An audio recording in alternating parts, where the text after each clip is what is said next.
Welcome back to Man vs. Meeple, the show where we talk about all things board game related. Today we're bringing you a review, or more of a first impression, of Civilization: A New Dawn. This is a brand new one from FFG, and it is kind of a sequel to the original Civilization, which was designed by Kevin Wilson years ago. Yeah, this one, I have to admit, I'm an old school Civilization fan. I played the original computer game back in college, like into the wee hours of the morning, and I was never good at this. I'm not good at these games, but this one definitely seems like a sort of streamlined version or approach to the Civilization concept. Not as much to think about, but there's still quite a bit going on, yeah, for still sure. very much Civilization. Now, a couple precursors to what we're going to talk about. Number one, this is almost a first impression because we've played it once. Yeah. And a game like this deserves a lot of plays to get a really good idea of whether or not you like the game or not. So we're going to tell you basically our first impression of the game, what we feel, and how it compares to the original game. Number two, Civilization, the original Civilization, Sid Meier's Civilization by FFG that was released 5-6 years ago, is one of my favorite games of all time. Yeah. So I'm comparing this against one of my all-time favorite games. So just know that going into this review, so to speak. So, Civilization: A New Dawn. It's a brand new look at the Civilization franchise. Some things are different here. You're going to notice a number of tiles in the center of the game. This is a modular board. Your first game is going to be pieced together in a very specific way, but as you play the game multiple times, you can either randomly give tiles and people are going to be making the board, or you can draft tiles to make the board And yourself. I have to say, after you explain that to me, I'm looking forward to playing this again because I think from a gamer's standpoint, that will really enhance the game from the get-go, because it has this sort of like aspect of you, the players, building the world, whereas the intro one was good. Yeah. But that aspect really will heighten it. You're also going to notice that it's a more condensed board. You're going to be interacting with players a lot quicker than you will in the original Civilization game because the entire map is revealed right from the start of the game, which is very different than the old one, which the tiles were face down. You had to kind of discover them. But let's talk about all these components first. So again, you have the map in the center. Each player will have a starting location. They're going to place their capital cities, but they have a number of other cities, 8 cities in total that they can place through the course of the game. You have these city-states, and it's going to depend on how many city-states go in, depending upon which map tiles are used, but these city-states are unique, and it's very different than the original. These are like neutral cities that players can interact and trade with, which is very different in this game as well. You have resources just like the old game. There's 4 different types. You can use those resources to build wonders of the world. And then you have these natural resources on the board. These are a reoccurring resource that you can use over and over if you are to claim and control that location. If you can get those first, those give you a really nice benefit. You don't have to expend the resource when you have one of those. Right. Now, on the map itself, there are 6 different types of terrain, 5 that you very specifically need to understand in order to navigate. They range from grasslands all the way up to mountains, and they're each given numeric value, which is on the focus board. We'll get to the focus board in a moment. And then you have water, which, just like the original game, acts as like a pseudo barrier that you can't get through unless you raise your tech level to a specific level. Each player also going to have control tokens. They have a ton of these different control tokens. They're double-sided. You have unreinforced and reinforced sides. These kind of act as your ability to spread and control areas upon the board. Yeah, these control tokens are probably one of the most significant components in the game because these, like Jeremy said, they represent, abstractly, they represent your progression across the world and the board that you've built. But they also represent almost everything about your civilization. They kind of represent any and all units you might have in the old game. You don't have those units on the board in this game.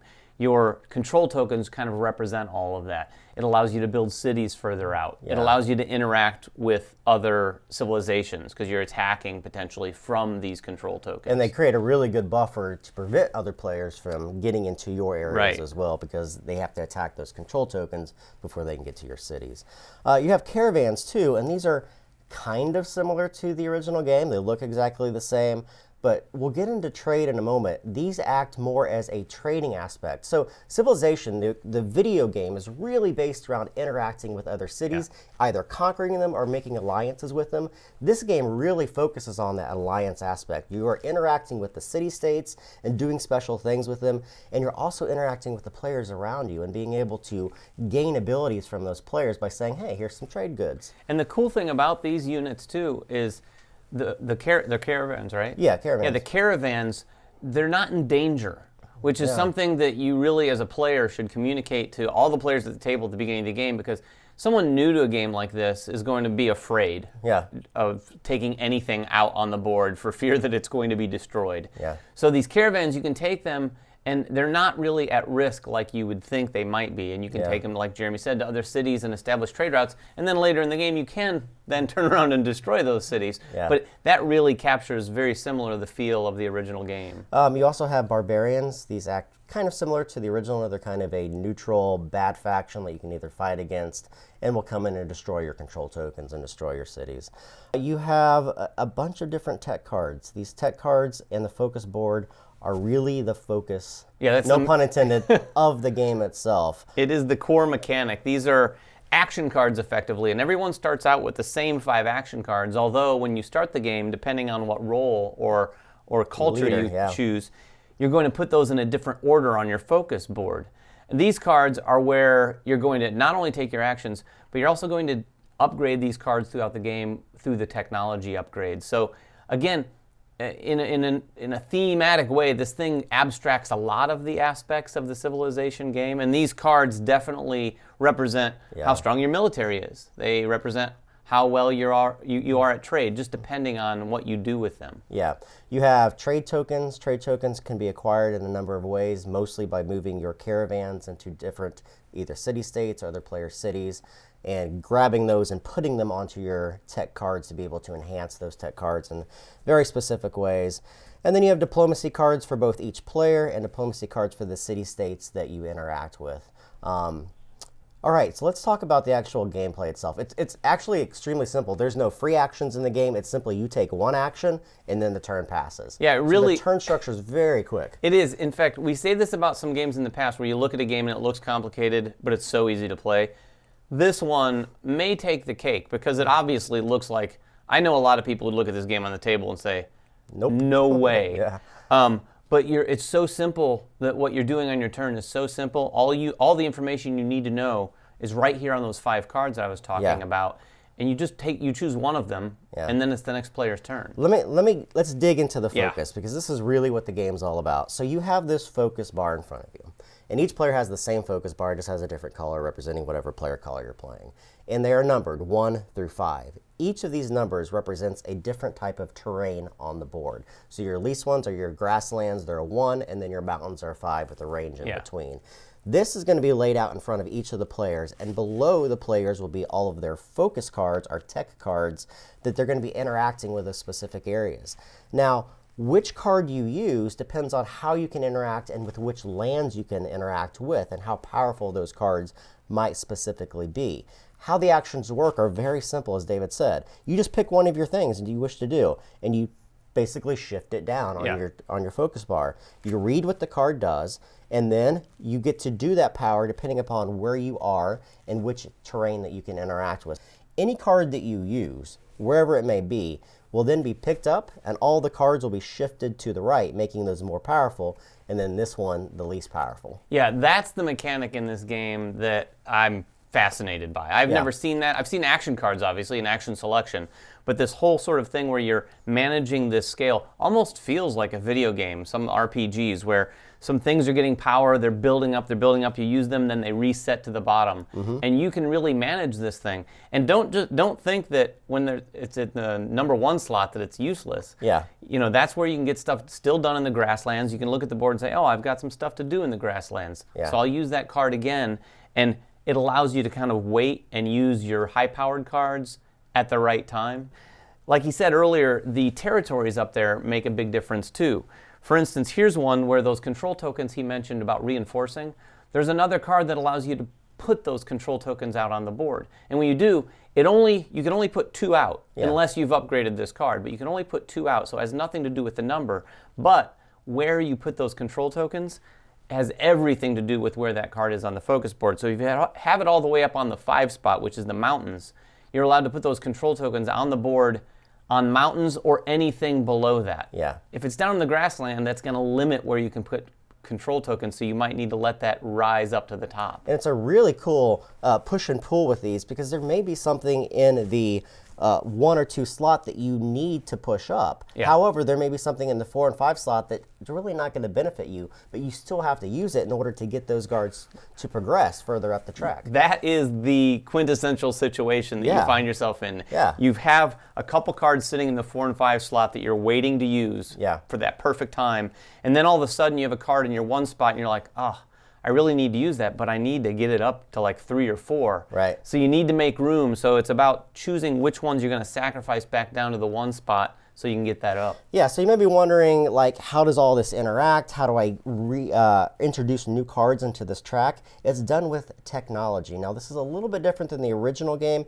You still have a tech dial that goes 1 through 4, which represent the different levels of tech cards that you can have.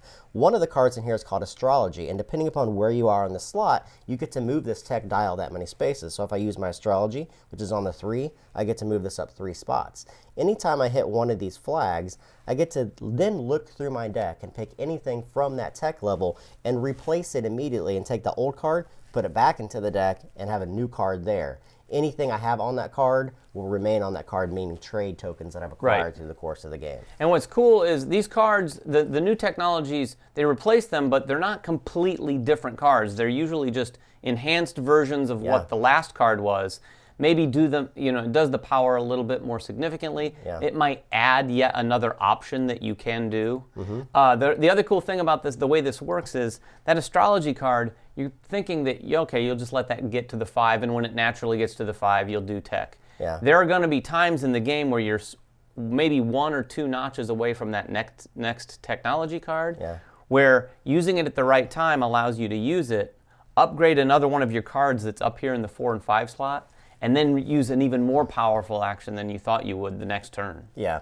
Moving along, I also want to talk very specifically about trade. Now, we mentioned this earlier. Trade's a very important aspect of this game. Your caravans want to interact with other players in the game, specifically their cities, because anytime you go to a city-state or you go to another player's city, you get to collect 2 trade tokens, and these trade tokens are placed on these cards to enhance their ability. But also, very importantly, you acquire a card from a player called a diplomacy card. Now, each player starts with 4 of these diplomacy cards, but they're not theirs. They're simply theirs to give to other players that interact with them. These cards allow players to increase their attacks, increase their defense, use their control tokens to help their cities become bolstered, but it also has the negative effect of saying, I can't use that against the player that I have traded with, which is a really cool aspect. It's really cool because not only does it represent trade, but it represents sort of the idea of alliances that were pretty significant in Civilization all along. So, for example, if I go and trade with Jeremy, one of Jeremy's cities, I get to take his cards, choose one of them, and it might say I get a +2 to my attacks, except when attacking Jeremy. So it kind of, and again, abstractly represents that maybe alliance that we have, at least that I have with him. He may attack me still. So what are you trying to do in this game? There are 3 goals. So in the original Civilization, you had 4 things that you were trying to complete. Anyone that completed any of those would win the game. In this one, you have 3 goals that are laid out, and these goal cards look like this. There's 5 of them in the game. You're going to randomly select 3. There's a top and bottom to each of these. Each player at the table has to complete 1 goal from all 3 different cards, but they can't complete 2 on the same card. Once one player does that, you're going to finish out the round, and the player who's done that wins. However, there could be ties in which natural or wonders will be able to be that tiebreaker. Yeah, these objective cards definitely take the idea, like Jeremy said, the original game, just like Civilization, there's a few different ways to win. This one really adds some variability into that. Even with just 5 cards, it really feels like quite a bit of variability because you lay those things out, and it feels more like classic objective cards that you'd see in a lot of Euros, where it's like, okay, what are we doing? Because when you look at those 3 at the beginning of the game, as we learned in our first game, now we will be all looking at those cards a lot more carefully because you need to really determine, okay, which ones am I going to do? Am I going to do the top or the bottom? And even how they interact with each other. You wouldn't want to do all of the bottoms because it's a lot of wonders, and you'd have to just be building wonders all day long. So it's a really interesting variable aspect to the game. Yeah, so let's talk about our first impressions of the game. You want to start? I can start, however we want to handle it. I will start from the perspective of someone who has very little experience with the original board game. I have played Civilization for years on the computer, and I did play the original board game once. This one to me is because I made you play it. Yes, because he made me play it. This is much more Jeremy's style of game than absolutely, mine. Absolutely. I like this one, again, after one play, so take it for what it's worth. I feel like this one's far more approachable for someone like me who's not into these types of games. I like the abstracting of a lot of the mechanics. And I think this is, even as complicated as this is in some respects, it's far more approachable to the average gamer. Not only with the simple actions that you're taking. Like we said, you're taking one of these actions per turn. One of the things we didn't mention, that makes the game move along at an incredible clip. Yeah. There's not a lot of thinking and AP. Absolutely. It comes to you, you do one thing, and then move on. It's very, very simple that way. So I like the fact that it's more approachable. I'd be able to play this. I'd be able to teach it to a lot more gamers than I would the original Civilization, for sure. Absolutely. Again, I'm coming at this review as kind of a connoisseur of Civilization. I've played it more than a dozen times. I love that game. There's some goods and there's some bads here. I agree with everything you just said. It is a far more approachable game. If I divorce myself from Civilization, and this is the only game that I've played, I would love this game. Right. I still like this game for what it is. However, there's some things missing that I love so much about Civilization. Number one, there's no sense of discovery in this game. I agree. Because everything is right there in front of you. You have nothing that's hidden. That ability to search a tile, flip it over and be like, oh, now my strategy is going to be this instead of what I already predetermined by laying out the tiles. I love that aspect of the original Civilization. There's a lot of things that are just gone. Armies are gone. They're very abstract now.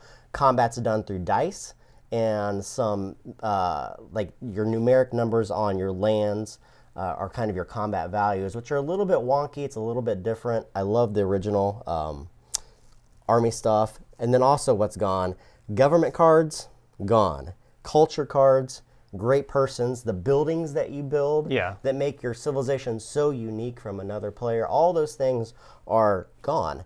Not necessarily bad, it just makes a very different game, a very different feeling game than the original Civilization. It does. It definitely seems, and I don't want to say it's certainly not watered down, but I would say it's consciously pared down from that experience. I think a lot of the things that Jeremy just mentioned that are missing, mechanically anyways, you get a lot of those sorts of things from the wonder cards. We didn't really touch on the wonder cards too much, but one of the things you can do throughout the game is build wonders, and you really have to build up to those things because they take a fair amount of resources, but they have very unique and interesting sort of rule-breaking aspects that you can make your civilization very different than someone else's. So that provides a little bit of that feeling of like, oh wow, I get to do this. I mean, it starts with your culture for sure, but really more so in those wonder cards because you get those things. I had one that allowed me, when I placed one of my control tokens on a hill, if it was next to another hill, I got to do it again. And if that was next to another hill, it just spread like a virus, which the first time I did that, everyone at the table was like, what are you doing? Yeah. And I